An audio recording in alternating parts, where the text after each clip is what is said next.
बोलो श्री कृष्ण कन्हैया लाल की, सतगुरु महाराज की, श्री प्राणनाथ प्यारे की, महारानी बायजुराज की, तीनों पुरी धाम की, समस्त सुंदर साथ की।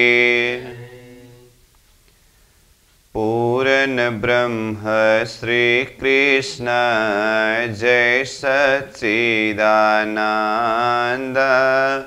पूर्ण ब्रह्म श्री कृष्ण जय सच्चिदानंद। परम धाम की भूमि का आनंद ही आनंद। परम धाम की भूमि का आनंद ही आनंद। श्री प्राणनाथ निज मूलपति, श्री मेहराज सुनाम। तेज कुंवरी श्यामा जुगल को, पल पल करो प्रणाम। तेज कुंवरी श्यामा जुगल को, पल पल करो प्रणाम प्रणाम। उपस्थित संपूर्ण सुंदर साह जी, साधक एवं साधिकाएं, चर्चनी प्रशिक्षण सत्र का आज हम 80वां दिवस के पावन बैठक में उपस्थित हुए हैं। तो सर्वप्रथम आप सभी को सप्रेम प्रणाम एवं स्वागत करते हुए आज का कक्षा सत्र विषय प्रसंग को हम प्रारंभ करने जा रहे हैं। तो आज का हमारा विषय है रंगमहल का 7वीं परिक्रमा, बड़ी रांग। तो कल हमने 5वीं परिक्रमा बनकी नहर और 6ठी परिक्रमा छोटी रांग को चिंतन किया, अध्ययन किया। अब रंगमहल सहित रंगमहल का पहला परिक्रमा, दूसरी परिक्रमा, तीसरी परिक्रमा, चौथी परिक्रमा, 5वीं परिक्रमा और 6ठी परिक्रमा तक जो कुछ भी आया है, ये सब को चारों तरफ से आवृत करके, घेर करके 7वीं परिक्रमा बड़ी रांग है और ये अंतिम परिक्रमा है। तो अब हम बड़ी रांग के विषय में आज चर्चा करेंगे। तो इसके लिए देखिए, जैसे कि ये है छोटी रांग के बाहरी हद। अब यहाँ से बड़ी रांग प्रारंभ हुआ तो देखिए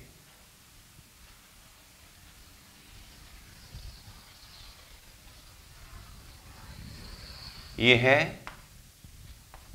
बड़ी रांग। इसका अर्थ यहाँ से अंदर देखें तो जैसे ये छोटी रांग, फिर बनकी नहर, फिर मानिक पहाड़ का हद, फिर जबेरों की नहर, ये सब है। और इससे भीतर दूसरी परिक्रमा के अंदर चारों तरफ अलग अलग शोभा है। फिर पहला परिक्रमा, फिर रंगमहल, ये सब है। तो आज हम ये बड़ी रांग, क्या कहा इसको, बड़ी रांग, इस विषय में अध्ययन करेंगे। तो ये बड़ी रांग ने एक तरफ से चौड़ाई कितना लिया, तो कहा 12.5 करोड़ योजन, मतलब 12 करोड़ 50 लाख योजन, इसका चौड़ाई है। ठीक है। तो रंगमहल के मध्य भाग से यहाँ छोटी रांग के बाहरी किनार तक 12.5 करोड़, और ये छोटी रांग का बाहरी किनार ही बड़ी रांग का भीतरी किनार है, और यहाँ से यहाँ तक ये बड़ी रांग 12.5 करोड़ योजन। तो सब मिलाकर के रंगमहल के मध्य भाग से बड़ी रांग के बाहरी किनार तक 25 करोड़ योजन, और दूसरी तरफ भी 25 करोड़ योजन, तो 50 करोड़ योजन हुआ। इसीलिए ये बड़ी रांग के गिर्द देखें तो पूरा लंबाई चौड़ाई 50 करोड़ योजन का हुआ, तो इसका गिर्द एरिया होता है 1,50,00,000,000 योजन। कितना कहा? 1,50,00,000,000। ये गिर्द एरिया है, ठीक है। तो अब ये 12.5 करोड़ योजन की चौड़ाई युक्त ये बड़ी रांग, ये भी जिस तरह से जबरू की नहर, माणिक पहाड़ का हद, बन की नहर, छोटी रांग जो 32 पहल में विभाजन हुआ है, ऐसे ही ये बड़ी रांग भी 32 पहल में ही विभाजन हुआ है। तो पहले हम इसका 32 पहल समझेंगे। तो देखिए 32 पहल, इसको 32 खंड पहुंचाने के लिए इस तरह से करने से सहज रहता है। जैसे ये हुआ तो 2 खंड हुआ, ठीक है। अब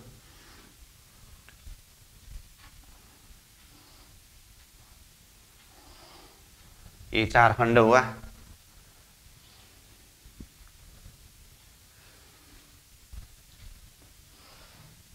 ये 8 पहल हुआ, ठीक है। ये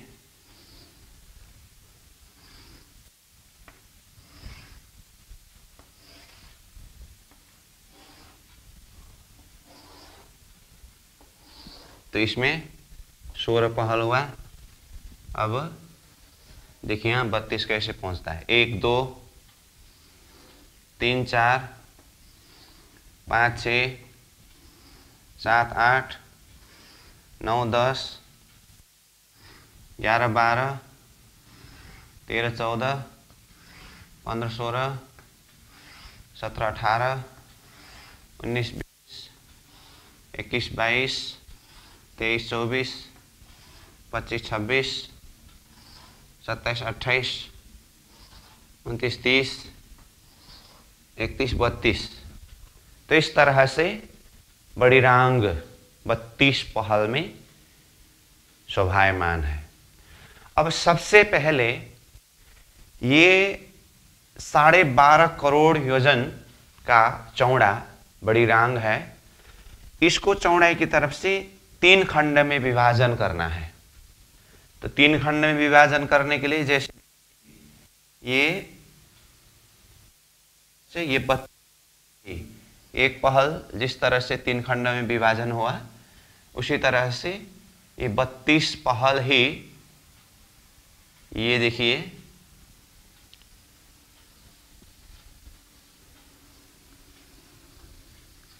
तो ये एक खंड हुआ। अब ये 2 बार का करते 3,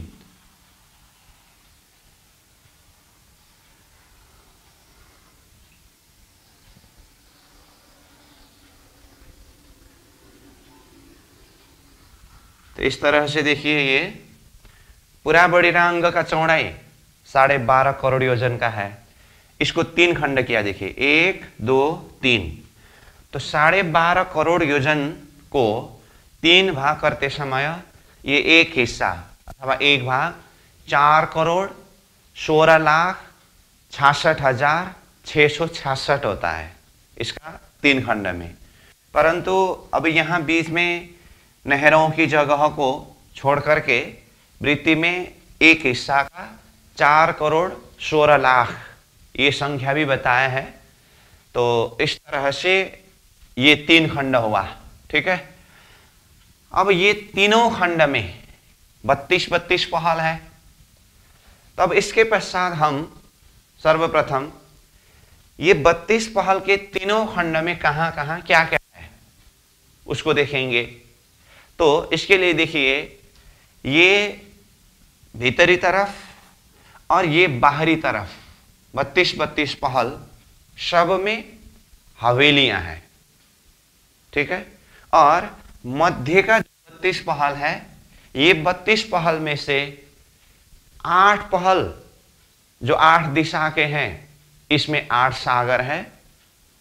और 8 सागरों के बीच वाले 8 पहल में 8 जिमी है, तो 16 हुआ। तो 8 सागर और 8 जिमी के अलावा अन्य 20 के 16 पहलों में हवेलियां हैं। तो ये क्रम ये तीनों खंड में है। इसीलिए यहाँ पर वो कहाँ पर हवेली है, कहाँ सागर है, कहाँ जिमी है, इसको अलग करने के लिए पहले हम यहीं से देखेंगे। उसके बाद फिर सागर का वर्णन, जमीन का वर्णन और ये संपूर्ण हवेलियों में से एक हवेली का वर्णन करते हैं, बाकी सब वैसे ही होते हैं। इसीलिए अब मैं यहाँ पर शब्द के द्वारा ही बता देता हूँ कहाँ कहाँ हवेली है, कहाँ कहाँ सागर और जिमी है। तो उसके लिए जैसे कि कहा ये भीतरी तरफ 32 पहाड़ में ही हवेली है, इसीलिए मैं यहाँ पर हवेली का ह लिख देता हूँ। ये हवेली का हवेली, हवेली हवेली हवेली हवेली, ये एक हवेली कैसे होते हैं वो बाद में वर्णन करेंगे। हाँ, ये खाली हम लोकेशन को देख रहे हैं। हवेली, ये हवेली, ये हवेली, ये हवेली, ये हवेली, ये हवेली, ये हवेली, हवेली हवेली हवेली हवेली हवेली हवेली हवेली हवेली हवेली हवेली हवेली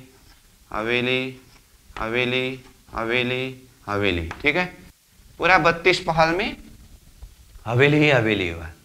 अब सबसे बाहर वाला किनारा में आइए, इसमें भी हवेली हवेली हवेली हवेली हवेली हवेली हवेली हवेली हवेली हवेली हवेली हवेली हवेली हवेली हवेली हवेली हवेली, यहाँ हवेली, इसमें हवेली, इसमें हवेली, इसमें भी हवेली, हवेली हवेली हवेली हवेली हवेली हवेली हवेली हवेली हवेली हवेली हवेली, 32 में ही हवेली है।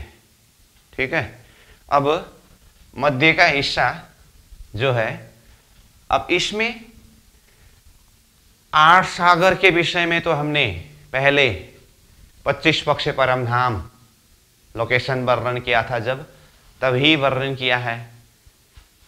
अग्निकोण दक्षिण दिशा, नैऋत्य कोण पश्चिम दिशा, वायव्य कोण उत्तर दिशा, ईशान कोण पूर्व दिशा।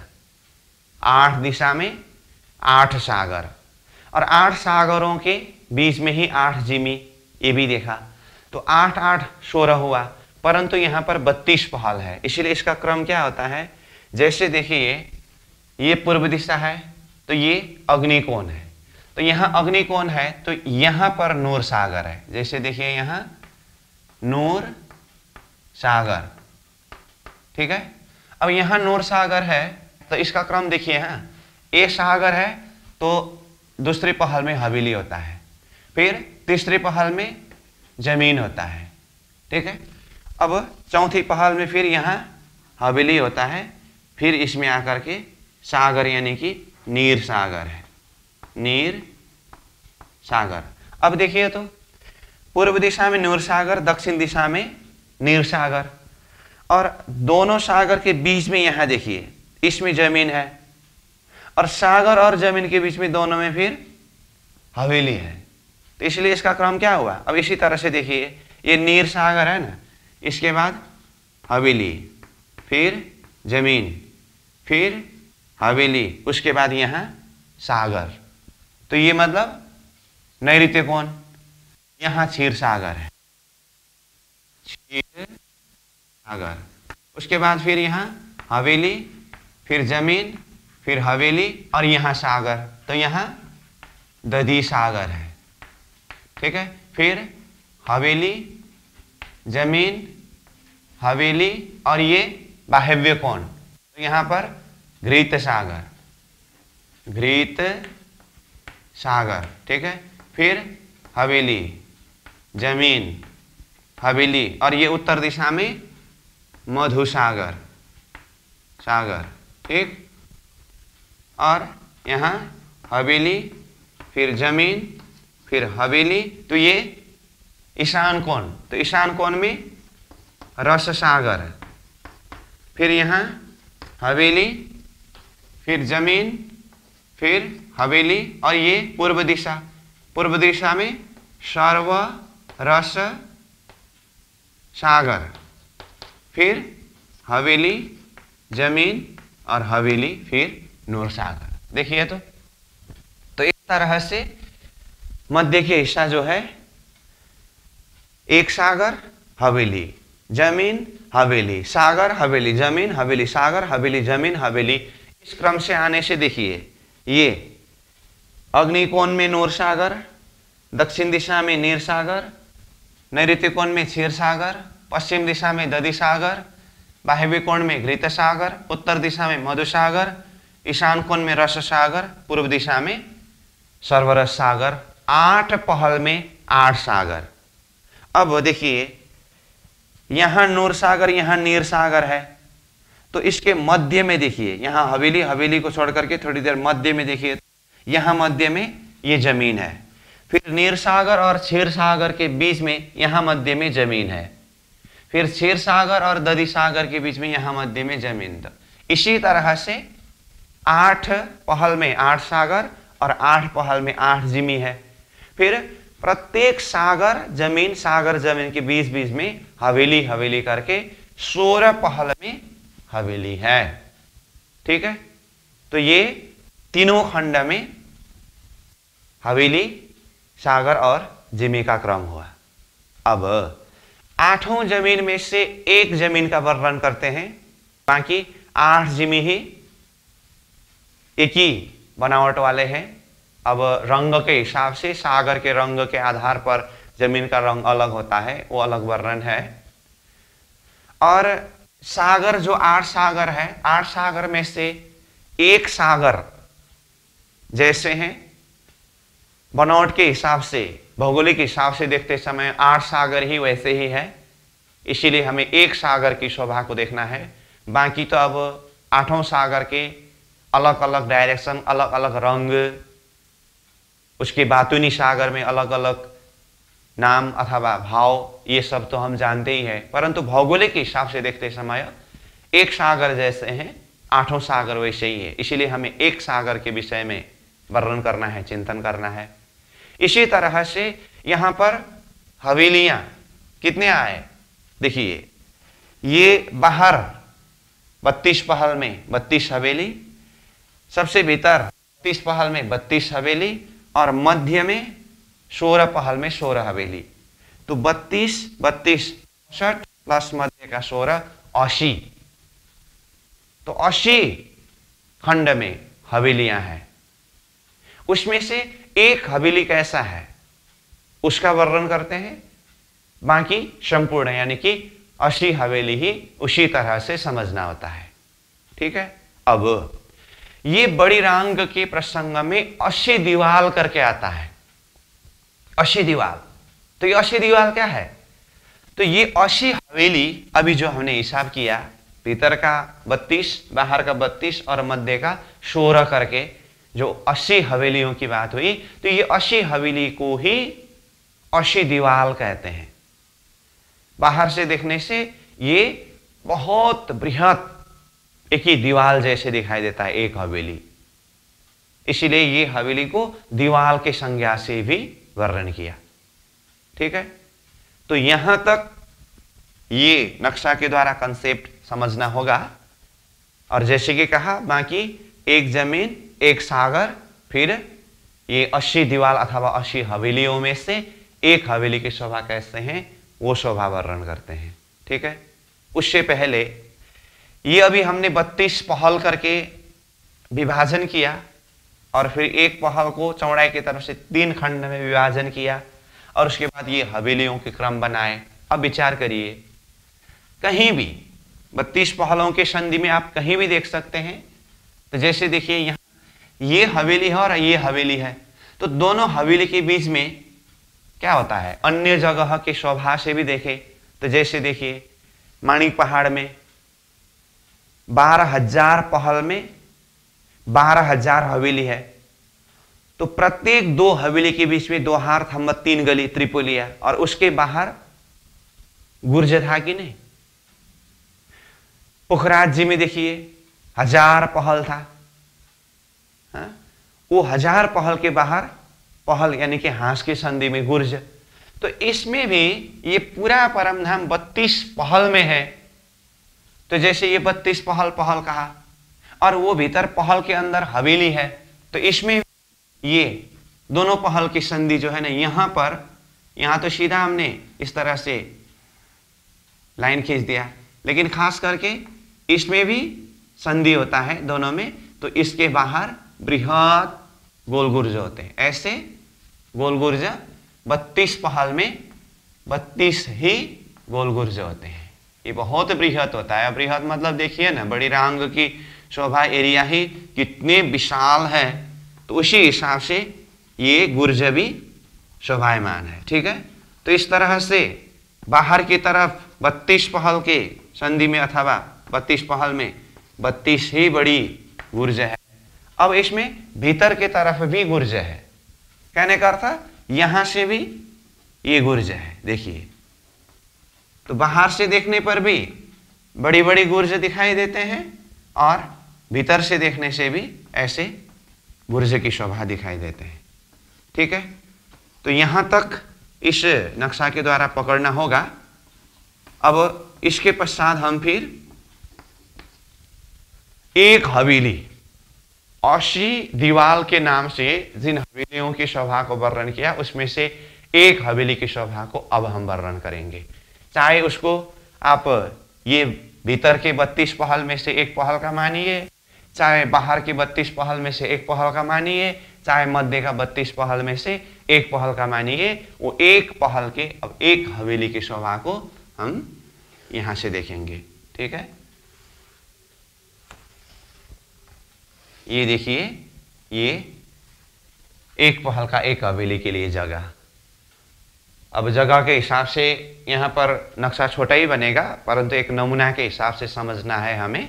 ठीक है, अब ये हवेली का एरिया हुआ, मतलब ये लंबाई चौड़ाई का एरिया, अथवा ये लंबाई चौड़ाई का एरिया, अथवा ये लंबाई चौड़ाई का एरिया। अब इसको सर्वप्रथम 3 खंड में विभाजन करना है। तो 3 खंड में विभाजन कहते ही ऐसी शोभा हमने इससे पहले भी वर्णन किया। पुखराज जी का वर्णन करते समय भी हर जगह में 3 खंड करके मध्य का हिस्सा 1/3, फिर बाहर का हिस्सा ये किया है। जैसे बनकी नहर का वर्णन किया, तो एक पहल 3 भाग करके मध्य के भाग भोमबर ऊंचा चबूतरा उठाया, उसके मध्य में नीलगिरी का वृक्ष करके वर्णन किया, फिर बाहर चारों तरफ बड़ोबन, मधुबन, महावन। ऐसे छोटी रांग का वर्णन किया, तो छोटी रांग भी एक पहल में जो 4 हार हवेली बनना है, उसमें एक हवेली बनने की जगह जो पूरा एरिया लिया, उसको 3 भाग करके फिर मध्य का हिस्सा भोमर ऊंचा चबूतरा उठा, वो चबूतरा के ऊपर हवेलियों की शोभा है, और नीचे चारों तरफ बगीचा करके वर्णन किया। कहने का अर्थ 3 हिस्सा करना, ये इससे भी पहले कई बार वर्णन हुआ है। उसी के हिसाब से देखिए, ये एक हवेली का एरिया है। हवेली कहने से, अब बाहर से देखने से वो बहुत विस्तार होने से एक हवेली के नाम से लिया है, अथवा एक दीवार के नाम से लिया है। अब उसके अंदर देखेंगे तो फिर हवेली तो कितने सारे हैं। तो अब आइए, ये एक का हम वर्णन प्रारंभ कर रहे हैं, तो इसको पहले 3 हिस्सा करिए। तो मध्य का 1/3 अथवा एक हिस्सा इस तरह से अलग हुआ। तो अब ये भोम भर ऊंचा चबूतरा उठते हैं। अब भोम भर ऊंचा चबूतरा उठने के बाद एक ही बार में ये चबूतरा में जाने के लिए सीढ़ी का वर्णन नहीं करूंगा, पहले चबूतरा के ऊपर की शोभा वर्णन करूंगा, उसके बाद स्वयं आपको मालूम पड़ेगा कि सीढ़ी कितनी जगह से है। ठीक है, तो ये चबूतरा उठाया जो भोम भर ऊंचा है। अब यहां भी यहीं के भाषा से कहे तो एक भोम बराबर 400 कोस का ही होता है, परंतु ये मणिक पहाड़ के हिसाब से यहाँ के 400 कोस बहुत ही विस्तार युक्त होता है। अब ये भोमभर ऊंचा चबूतरा उठाया, ये चबूतरा के ऊपर परिक्रमा की जगहों को छोड़ करके यहां हवेलियां। अब इसमें हवेली शब्द से भी वैसे प्रारंभ नहीं होते हैं, पहले हवेली, हवेली के अंदर महल, महल के अंदर मंदिर, मंदिर के अंदर कोठरी करके आया है। इसमें बड़ी बड़ी प्रासादें, इमारतें, यहां से शब्द प्रयोग होता है। फिर भी हमें अभी सहज हिसाब से समझने के लिए हवेली करके ही समझे, मानिए। तो इसके ऊपर अथवा इसके अंदर ऐसे हवेली 12,000 की 12,000 हारे हैं। वैसे इस तरह से है ना, तो यहां पर एक नमूना रूप में एक तरफ 3 ही बना, ठीक है, और ऐसे इस तरफ भी 3 ही बन रहा है, परंतु मैं शब्द के द्वारा बोल रहा हूं। ऐसे हवेलियां 12,000 की 12,000 हारे होते हैं। तो कितना हुआ टोटल? 14 करोड़ 40 लाख। ऐसे 1 2 3 हुआ ना, यहां तो देखने से 3 की 3 हारे जैसे दिखाई दिया। इसी जगह में आपको समझना होगा 12,000 की 12,000 हवेलियां। फिर भी मैं बोल रहा हूं इसके अंदर भी हवेली बनते हैं, इसलिए इसको प्रासाद, इमारतें शब्द आता है। अभी मैं इतना बोल के रख रहा हूं, तो बाद में आपको वृत्ति के शब्द जिस क्रम से वर्णन करते हैं उसी क्रम से पकड़ना होगा। पहला नंबर तो ये सब एरिया को एक हवेली करके वर्णन किया, स्टेप बाय स्टेप समझना होगा। हाँ, अब उसके बाद फिर ये चबूतरा के ऊपर 12,000 की 12,000 हारे हवेली करके ये शब्द आता है, और उस हवेली को इमारतें, प्रासादे शब्द भी आता है। अब ये 12,000 की 12,000 हारे 14 करोड़ 40 लाख हुआ। अब उनमें से एक के अंदर जाए तो उसके अंदर फिर 12,000 की 12,000 हारे हवेली है। अब इसको हवेली शब्द के द्वारा वर्णन करें तो भीतर को फिर महल शब्द के द्वारा वर्णन होता है।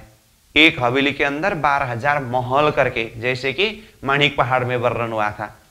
परंतु ये बाहर को इसको प्रासाद, इमारतें करके उसके अंदर हवेली, फिर उसके अंदर महल, फिर उसके अंदर मंदिर, उसके अंदर कोठरी करके क्रमशः वर्णन करते हैं। अब यहां पर डिटेल वर्णन हो नहीं पाएगा, वृत्ति में भी बहुत ही कम शब्द के द्वारा वर्णन किया है।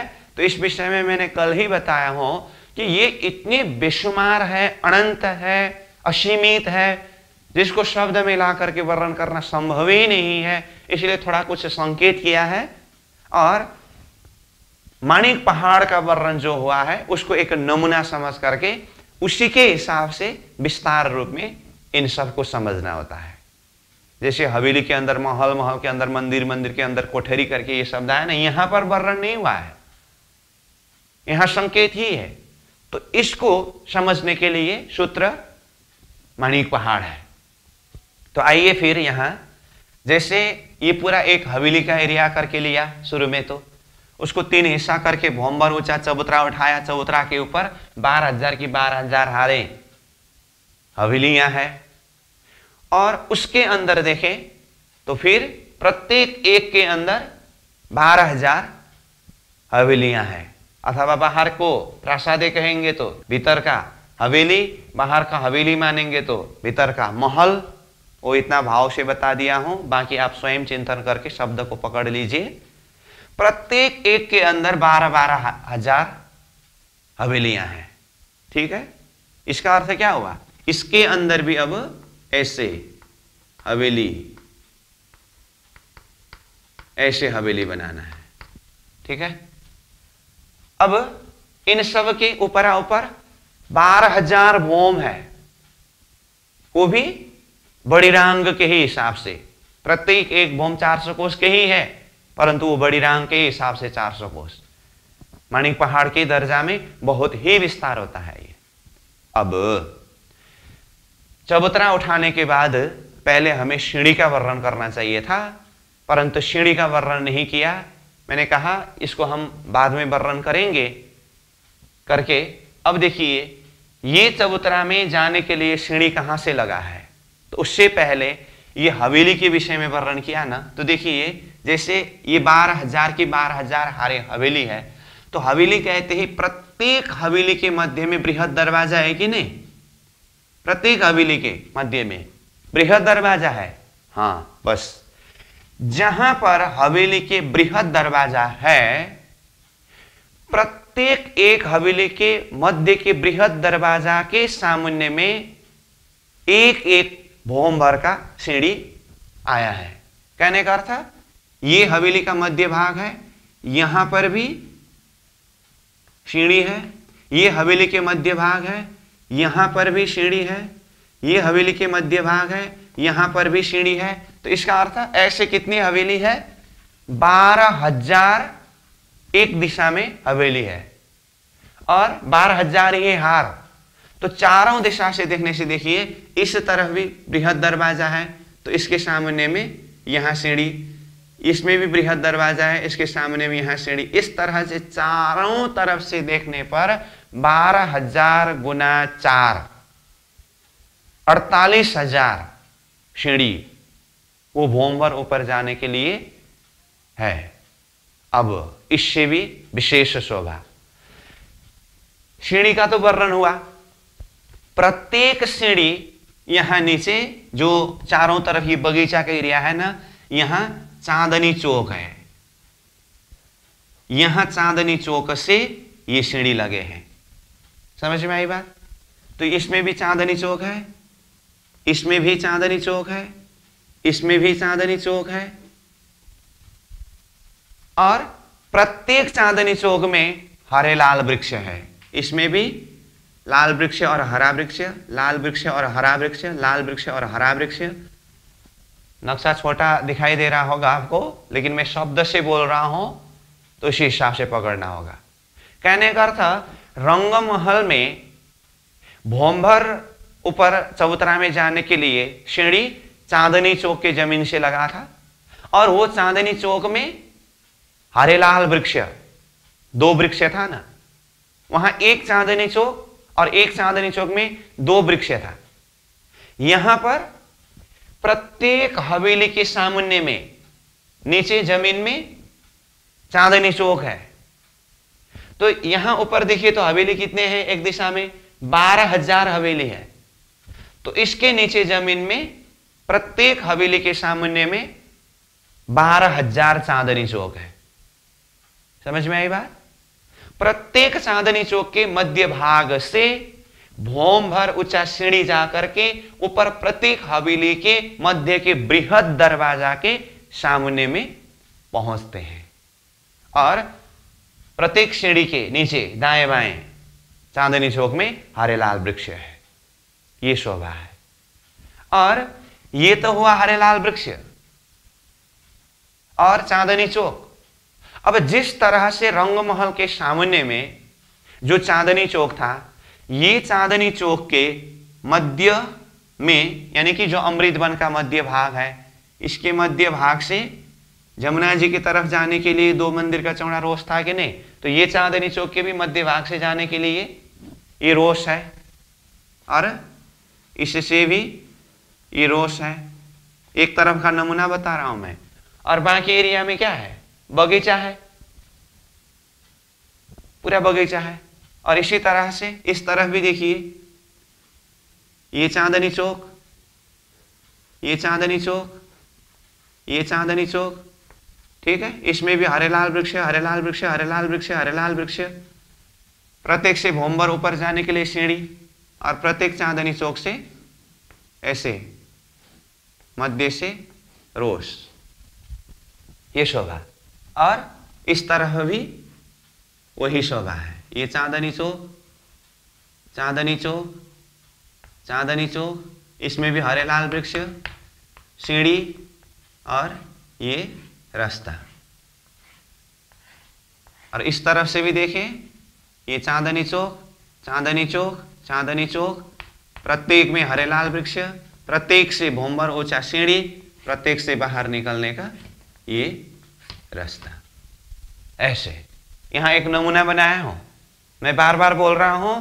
इसके ऊपर पहले तो 12,000 की 12,000 हारे हवेली है। अब अंदर की शोभा तो बेशुमार है, वो आप स्वयं समझ लीजिए। उसके लिए कहा एक हवेली के अंदर कई महल, कई मंदिर, कई कोठरियां, कई चौक, चबूतरे, बगीचे, नहरें, चेहबच्चे, ये सारी शोभा है।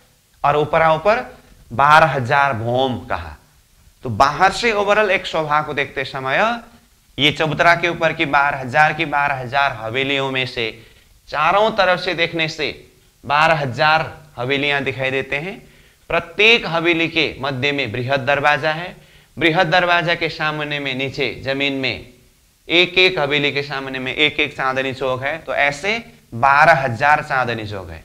तो चारों तरफ से देखते समय 12,000 गुना 4 = 48,000 चांदनी चौक एक हवेली, जैसे हमने पहले एक हवेली करके वर्णन किया था ना, इसको घेर करके 48,000 चांदनी चौक है।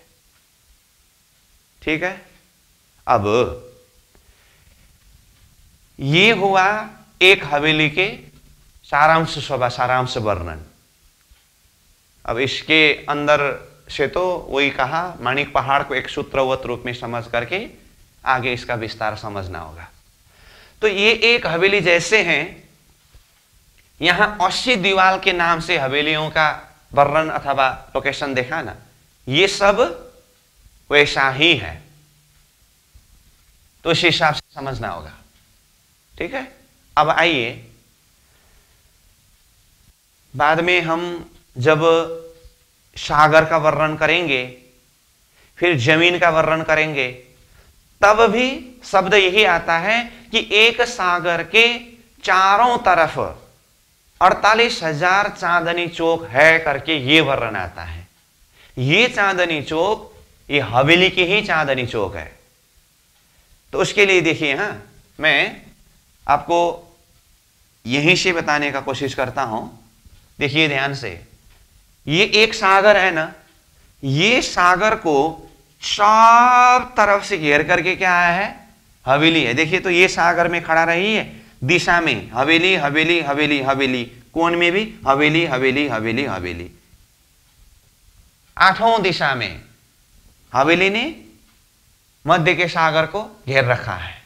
ऐसे ही एक जमीन में आइए, ये जमीन में आइए, तो जमीन है यहाँ हवेली हवेली हवेली हवेली हवेली हवेली हवेली हवेली, मध्य में एक जमीन। ठीक है, इसीलिए अब मैं ये चांदनी चौक का संबंध एक सागर में यहां जोड़ करके बता देता हूं, बाकी जमीन में भी वही क्रम होता है। तो देखिए, अब ये हवेली है, तो एक हवेली की शोभा वर्णन किया, इसका अर्थ क्या हुआ, इसके मध्य तीसरे हिस्सा में भोंबर ऊंचा चबूतरा उठाइए, ये चबूतरा के ऊपर 12,000 की 12,000 आरे हवेली है।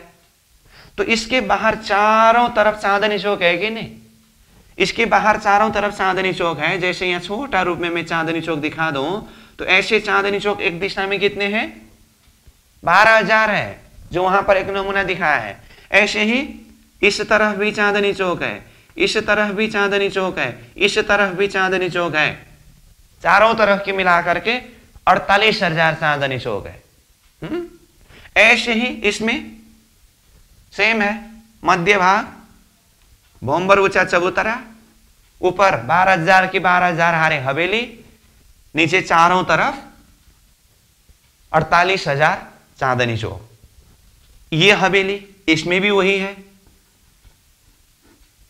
ये हवेली, इसमें भी वही है, ये हवेली, इसमें भी वही है, जो वहां वर्णन किया है, सबको यहां कॉपी पेस्ट करना है।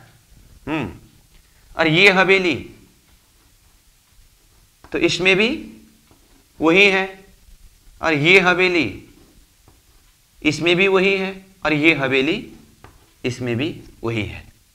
ठीक है, अब देखिए मध्य में ये सागर है, मान लीजिए ये मध्य में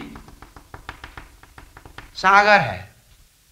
अब ये सागर के चारों तरफ देखिए, तो ये हवेली जो है, इसके एक तरफ का जो 12,000 चांदनी चौक है, ये 12,000 चांदनी चौक को ये सागर के तरफ से देखा कि नहीं, यहां देखा।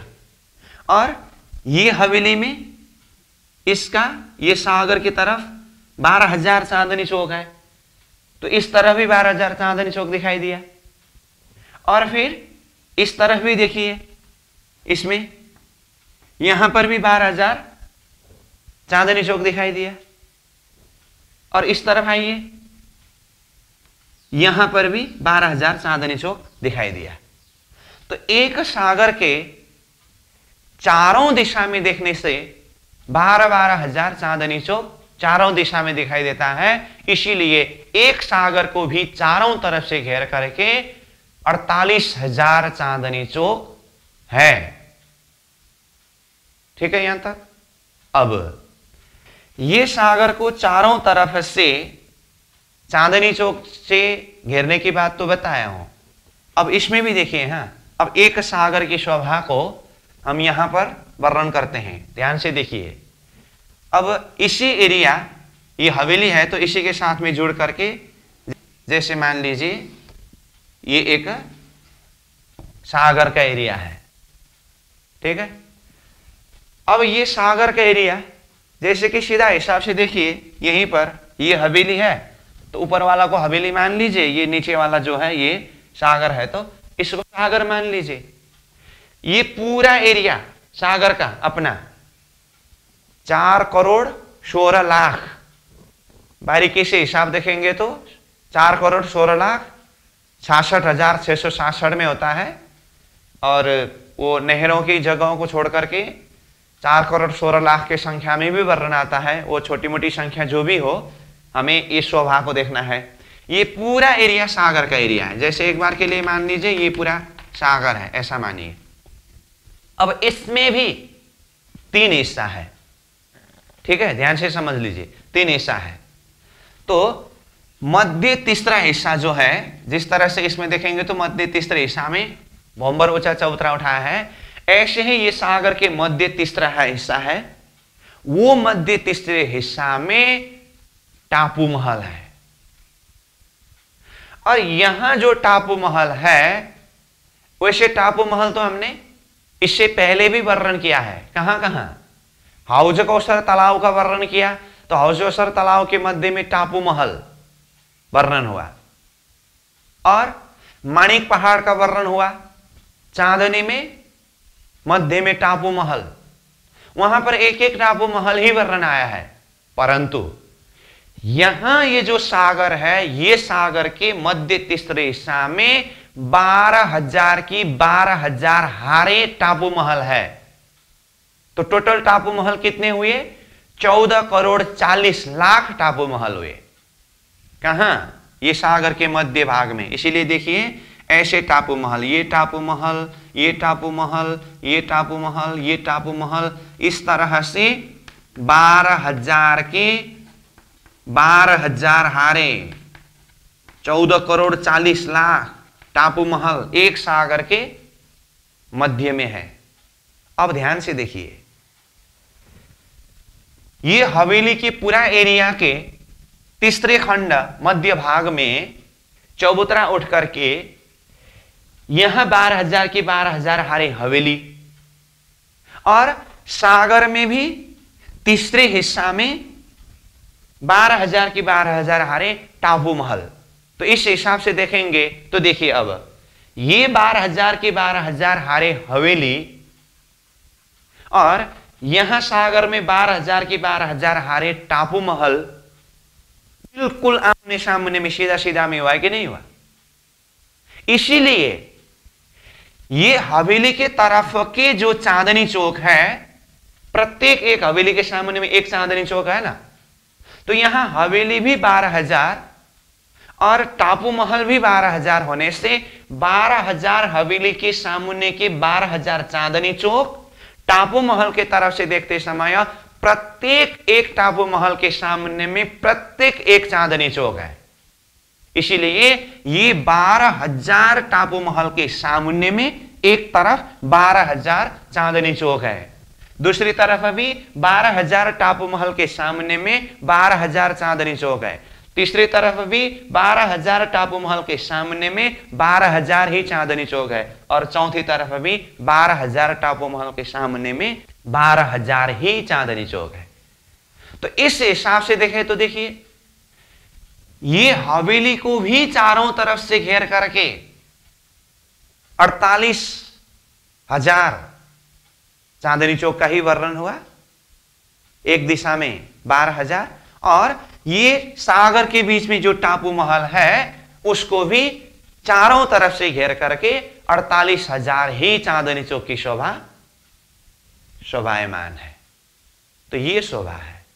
ठीक है, इसी से देखिए ना, ये सागर है तो इसके एक तरफ से आया हुआ ये चांदनी चौक सामने में दिखाई दे रहा है ना। ऐसे ही बस यहाँ आइए फिर, जैसे ये सागर के मध्य भाग में टापू महल है, ऐसे 12,000 की 12,000 हारें, तो ये हवेली का सागर की तरफ 12,000 चांदनी चौक है ना। तो देखिए तो 12,000 हवेली, 12,000 चांदनी चौक, 12,000 टापू महल, बिल्कुल सीधा सीधा में हुआ कि नहीं हुआ।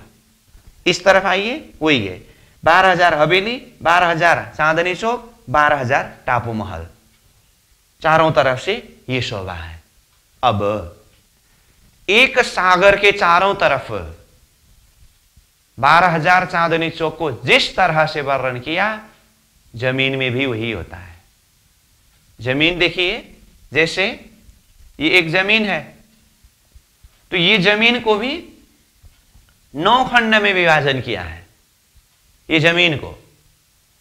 अब उसको भी मैं यहां पर बता देता हूं। जैसे अब ये सागर हुआ, तो आप आइए, यही एरिया बढ़ करके यहां आइए, इसको हमें जमीन के रूप में वर्णन करना है तो एक जमीन, परंतु इसको वर्णन करते समय 9 खंड में वर्णन किया है। तो 9 खंड में वर्णन करते समय देखिए,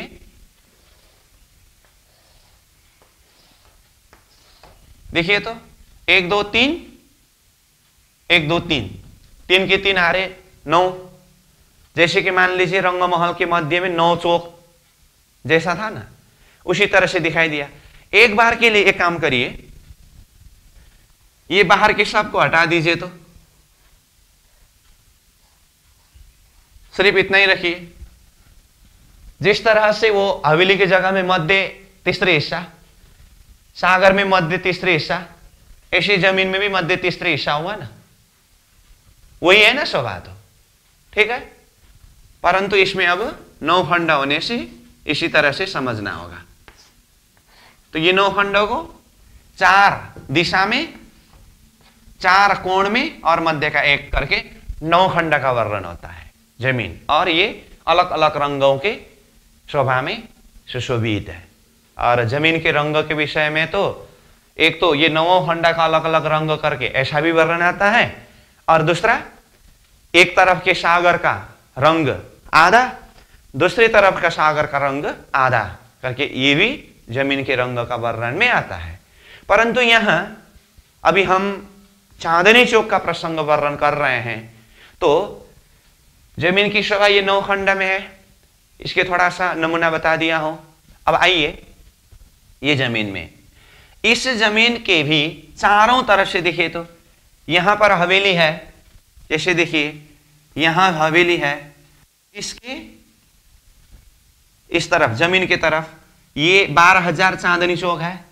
तो ये जमीन की तरफ से देखने से ये चांदनी चौक, ये हवेली के इस तरफ के 12,000, ये हवेली के इस तरफ के 12,000, ये हवेली के इस तरफ के 12,000 चांदनी चौक। तो एक जमीन के चारों दिशा में देखेंगे तो उसमें भी 12,000 गुना 4 = 48,000 चांदनी चौक हुआ कि नहीं हुआ।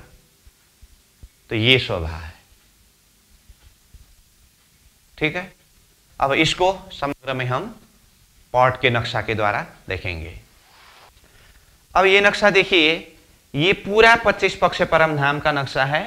तो हमने रंगमहल से लेकर के पहला परिक्रमा, दूसरी परिक्रमा सबको देखते हुए, फिर तीसरी परिक्रमा ये जबीरू की नहर, चौथी परिक्रमा माणिक पहाड़ और माणिक पहाड़ की हद, फिर ये 5वीं परिक्रमा बनकी नहर, ये 6ठी परिक्रमा छोटी रांग, ये सबको देखा। अब यहाँ से विशेष करके हमें ये 7वीं परिक्रमा बड़ी रांग को देखना है। तो देखिए ये 7वीं परिक्रमा बड़ी रांग का एरिया है। तो ये बड़ी रांग के भीतरी हद, ये बाहरी हद है। ये पूरा एरिया 12.5 करोड़ योजन का है और चारों तरफ ये 32 पहल में है। तो उसमें से देखिए, अब यहाँ पहले तो 3 खंड किया, 1 2 3, प्रत्येक पहल में आप बारीकी से देखिए 3-3 खंड है।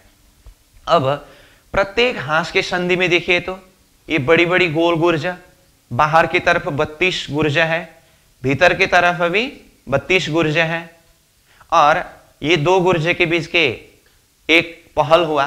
तो अब इसमें देखिए भीतरी तरफ 32 पहल में ही हवेली है। देखिए ये हवेली हवेली हवेली हवेली करके प्रत्येक पहल में देखिए ये भीतर तरफ हवेली है, और बाहर 32 पहल में आइए, सब में हवेली हवेली हवेली करके इसमें भी हवेली है। उसके बाद अब मध्य का हिस्सा जो 32 पहल है उसमें से देखिए ये अग्निकोण में नूर सागर, फिर हवेली, फिर जमीन, फिर हवेली, फिर दक्षिण दिशा में नीर सागर, फिर हवेली जमीन हवेली सागर, हवेली जमीन हवेली सागर, हवेली जमीन हवेली सागर, हवेली जमीन हवेली सागर, हवेली जमीन हवेली सागर, हवेली जमीन हवेली सागर, हवेली जमीन हवेली सागर। तो इस तरह से मध्य के भाग में 8 पहल में 8 सागर, 8 पहल में 8 जमीन और 16 पहल में हवेली, इस तरह से ये क्रम हुआ। तो 80 दीवार की बात आई तो यही है, बाहर के हिस्सा का 32, भीतरी हिस्सा का 32 और मध्य का 16 जो हवेलियां हैं 80 हुआ, तो उसी को 80 दीवार के नाम से वर्णन किया। अब उसमें से ये एक हवेली जैसे है 80 हवेली ही वैसे ही है। और सागर का वर्णन किया तो जैसे देखिए यहीं पर एक सागर जिसके मध्य भाग में या टापू महल 12,000 की 12,000 हारे दिखाया है, और एक जमीन देखिए 9 खंड में विभाजन करके दिखाया है। तो यहीं से ही विशेष रूप से हमें समझना होगा। अब ये बड़ी रांग के विषय में नक्शा में भी ज्यादा वर्णन नहीं मिलता है, इसीलिए मूल रूप में ये पूरा 25 पक्ष परम धाम के नक्शा के द्वारा ही ये बाहर की शोभा, जो बड़ी रांग की शोभा को समझना होगा। फिर भी इसमें एक सागर और उसके चारों तरफ चांदनी चौक और हवेली जो शोभा दूसरे नक्शा के द्वारा दिखाया है उसको हम देखेंगे। अब ये नक्शा देखिए, ये नक्शा विशेष करके ये सागर है, यहीं पर लिखा है सागर का एक टापू महल करके। तो इसी के द्वारा चारों तरफ के दृश्य को देखना है। जैसे ये मध्य का हिस्सा ये सागर है, तो ये भीतरी तरफ का हवेली है, ये बाहरी तरफ का हवेली है, और ये वो मध्य का ही हिस्सा में सागर के दाएं बाएं का हवेली है। ठीक है, तो पहले हम ये सागर को ही देखें। तो ये सागर के मध्य हिस्सा में देखिए तो 12,000 की 12,000 हारे 14 करोड़ 40 लाख टापू महल है ये। ठीक है, अब इसके बाहर तरफ देखिए यहाँ ये हवेली है। तो ये हवेली ऐसे 1 2 3 4 5 करके एक दिशा में 12,000 हवेली है, उधर तो 12,000 की 12,000 हारे ही है। तो एक तरफ से देखते समय ये 12,000 हवेली दिखाई दिया। अब इसके अंदर भी 12,000 हवेली, फिर महल मंदिर, ये सारा शोभा यहां से ही देखना है। तो देखिए अब प्रत्येक हवेली के सामने में ये चांदनी चौक देखिए तो ऐसे चांदनी चौक 12,000 ही हुआ। तो ये हवेली की तरफ की चांदनी चौक ही सागर की तरफ से दिखाई दिया ना। तो हवेली की तरफ से देखने से भी ये 12,000 चांदनी चौक, सागर की तरफ से अथवा टापू महल की तरफ से देखने से भी 12,000 चांदनी चौक, एक तरफ जैसा है चारों तरफ वैसा ही होने से ये एक सागर अथवा टापू महल को चारों तरफ से घेर करके 48,000 चांदनी चौक इस तरह से शोभायमान है। और एक हवेली को देखेंगे तो जिस तरह से एक दिशा में 12,000 चांदनी चौक है, चारों दिशा में जैसे ये एक तरफ का नमूना दिखाया है, ऐसे चारों तरफ से समझ लेंगे तो चारों तरफ के करके 48,000 ही चांदनी चौक की शोभा है। तो इस तरह से ये सागर, हवेली, ये सारी शोभा को समझना होगा। जैसे कि कहा मूल रूप में तो वो इससे पहले जो नक्शा देखा हमने 25 पक्ष परम धाम के, जिसमें बाहर बड़ी राम की शोभा दिखाया है, उसी के द्वारा ही समझना होता है। तो इस तरह से ये जो शोभा हमने वर्णन किया, इसको पॉट के नक्शा के द्वारा भी देखा। अब इन्हीं शोभा को हम वृत्ति के शब्द के द्वारा अध्ययन करेंगे। अब वृत्ति में देखिए 194 पेज में बड़ी रांग दुर्ग किला कहा। अब इसको नक्शा से देखने के लिए जैसे अभी हमने ये पूरा 25 पक्ष के नक्शा में बड़ी रांग की शोभा 111 पेज से देखा, तो इससे समझना है। और फिर 109 नंबर पेज में जो सागर, टापू महल और चारों तरफ के हवेली, चांदनी चौक ये दिखाया है, उसी भी देखना होगा। और ये आपकी जानकारी के लिए बताया हूँ, ये पार्ट में आप देखिए 107 नंबर पेज में बड़ी रांग की एक हवेली करके जो हमने 12,000 की 12,000 हारे हवेली करके जो शोभा वर्णन किया है वो यहाँ नक्शा में दिखाया है, ये आप स्वयं देख सकते हैं। ठीक है, तो ये सारी नक्शाओं को सामने में रखते हुए अब हम वृत्ति के शब्द के द्वारा अध्ययन करेंगे। तो देखिए बड़ी रांग दुर्ग किला, यह बड़ी रांग दुर्ग किला है। इसके पूर्व अब तक जो कुछ भी हम वर्णन कर आए हैं उन सब को इस बड़ी रांग ने चौगिर्द से आवृत किया है। इस बड़ी रांग की चौड़ाई 12.5 करोड़ योजन है और इसमें फिरते 32 पहल हांस है। बड़ी रांग की परिक्रमा 1 अरब 50 करोड़ योजन है। रांग की प्रासादें, इमारतें जमीन से भौम भर ऊंचे चबूतरे पर जगमगाती हुई विद्यमान है। इस रांग के प्रत्येक पहल हांस में वार्तुलाकार गगनचुम्बी गुर्जें अति ज्वलल्यमान रूपेण स्थित है। जैसे फिरते 32 पहल भीतरी है वैसे ही बाहर भी है और मध्य में भी है। इसके तीनों हिस्सों में से एक हिस्से की चौड़ाई 4 करोड़ 16 लाख योजन है। इनके तीनों हिस्सों में से एक हिस्से की चौड़ाई 4 करोड़ 16 लाख योजन है। इन तीनों हिस्सों में से प्रत्येक पहल में 12-12 हजार हवेलियों की 12-12 हजार पंक्तियां हैं, अर्थात 14 करोड़ 40 लाख हवेलियां आई है। अतः ऊपरा ऊपर भी 12,000 भौमें चमचमाती हुई जगमगाती है। प्रत्येक इमारत के अंदर कई प्रासाद, कई हवेलियां, कई महल, कई मंदिर, कई कोठरियां, जहां देखो वहां बेशुमार अगणित संख्यातीत यावत पदार्थ दृष्टिगोचर होते हैं।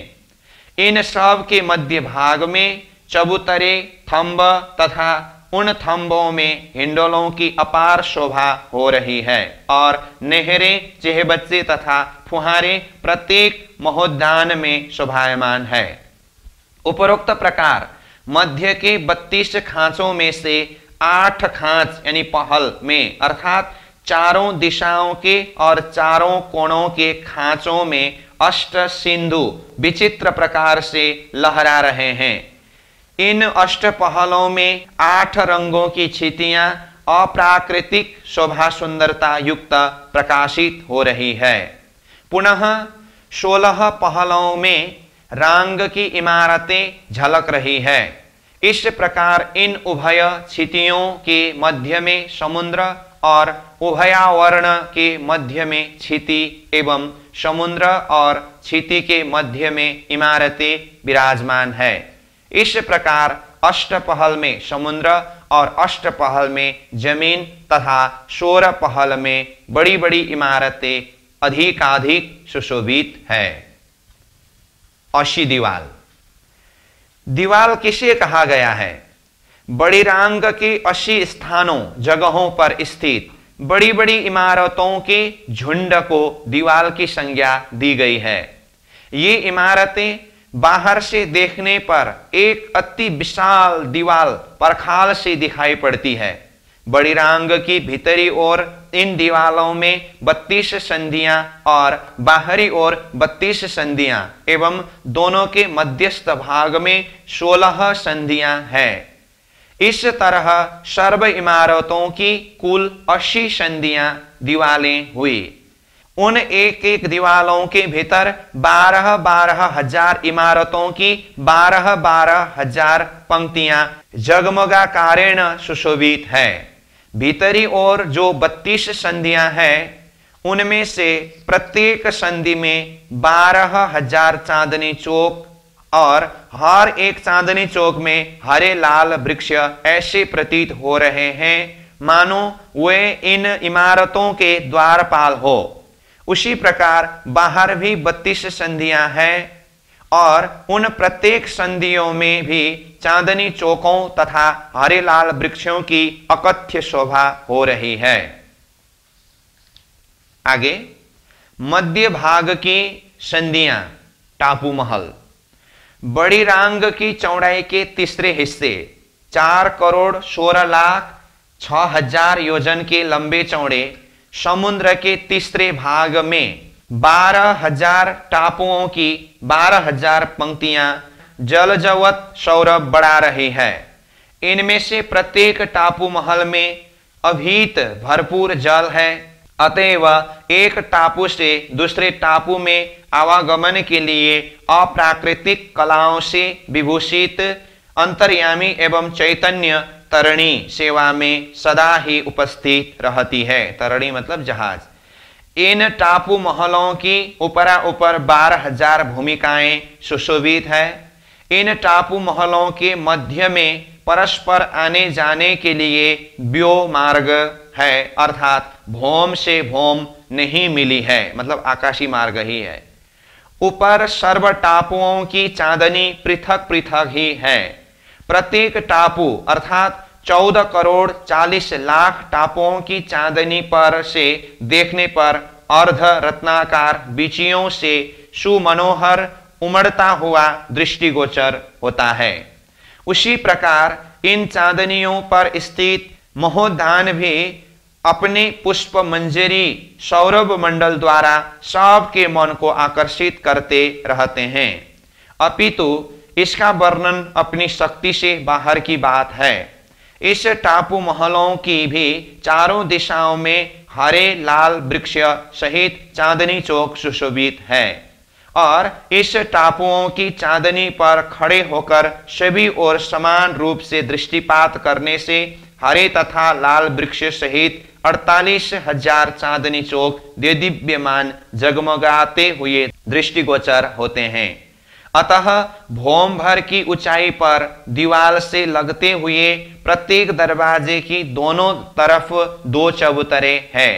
48,000 दरवाजों के 96,000 चबूतरे दिव्याति दिव्य प्रकार से सुशोभित है। अब नीचे चौपाई देखिए। महमत कहे सुनो मोमिनो, बीच टापू जल गिरदवाए, ये अति ऊंचे मोहल सुंदर, देखो अपनी रूह जगाए। अर्थ, श्री महामती जी कहते हैं कि हे ब्रह्मात्माओं सुनो, यहाँ पर चारों ओर जल तथा मध्य में दीप टापू शोभायमान है। आप लोग अपनी अपनी आत्मा को जागृत कर देखो। इस टापू द्वीप पर स्थित गगनचुंबी भवन तो अति सुंदर है। ऊपर नीचे चांदनी चौक से भौम भर की सोपान आरोहण कर दिव्य प्रासादांतर्गत अवलोकन करने से प्रत्येक प्रासादों के अंदर कई सहस्त्रों यानी कि हजारों सूर्य उदय हो रहे हैं, ऐसा प्रतीत होता है। अब नीचे चौपाई। अरस सुर कई एक मोहल में, तैसे मोहल टापू अपार किनार, एक मोहल अंबर कई बीच में, तो जुआ क्यों कहे गिनती शुमार। अर्थ, श्री परमधाम की 80 संधियों के एक ही प्रासाद में अनेकों सूर्यों के प्रकाश सा प्रकाश पूर्णात पूर्ण है। उसी प्रकार दीप या सागर तट पर स्थित प्रासादों में भी अनेक सूर्यों का सा प्रकाश पूर्ण है। जब एक ही प्रासाद का प्रकाश पूरे आकाश को प्रकाशित कर देता है तो सभी प्रासादों की अनंत प्रकाश युक्त पूर्णात पूर्ण शोभा सुंदरता का वर्णन किस प्रकार किया जाए। फिर ऊपर से देखिए इधर, जिसको श्रुतियों में प्रमाण है इस विषय में श्रीमुख का कहना इस प्रकार है कि अर्श सुर कई एक महल में, यहाँ के सूर्य प्रकाश करने के लिए नहीं उदय होते, अपितु यहाँ के महलों में पूर्णमदः पूर्णमिदं पूर्णात् पूर्णमुदच्यते पूर्णस्य पूर्णमादाय पूर्णमेवावशिष्यते। आसूर्य भाति उत्सिष्टे ब्रह्माणि श्रिताः आश्रिताः सूर्यास्यम् अथर्ववेद। तो इस तरह से ये प्रसंग भी पूरा हुआ। अब आगे आ रहा है अष्टछिति यानी कि 8 जिमी, और उसके बाद फिर अष्ट सागर यानी कि 8 सागर का वर्णन है। तो इसको हम कल अध्ययन करेंगे। तो आज का समय पूरा हुआ, आज यही विश्राम। पूर्णमदः पूर्णमिदं पूर्णात् पूर्णमुदच्यते पूर्णस्य पूर्णमादाय पूर्णमेवावशिष्यते। प्रणाम।